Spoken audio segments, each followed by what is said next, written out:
இன்றைக்கு வேணா உன் பாத கடினமாக, கஷ்டமாக, துக்கமாக, அழுகையாக, புலம்பலாக இருக்கலாம்.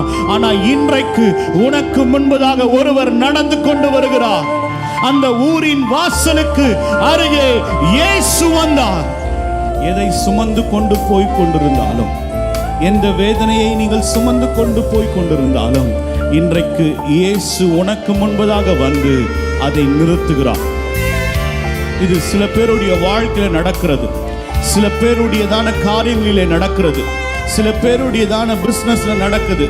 எதை நீ சுமந்து கொண்டு துக்கத்தோடு கூட, அழுகையோடு கூட, புலம்பலோடு கூட, என் குடும்பத்தில் இப்படி நடந்து கொண்டிருக்குது, என் வாழ்க்கையில் இப்படி நடக்குது, என்னுடைய பிசினஸ்ல இப்படி நடக்குது அப்படின்னு நீங்க அழுது கொண்டு போய் கொண்டிருந்தாலும், இன்றைக்கு இயேசு அந்த துக்கத்தை மாற்றும்படியாக உனக்கு முன்பதாக அவர் நடந்து வந்து கொண்டிருக்கிறார். ஒருத்தரால மட்டும்தான் உன்னுடைய வாழ்க்கையை துக்கத்திலிருந்து சந்தோஷமாய் மாற்ற முடியும்.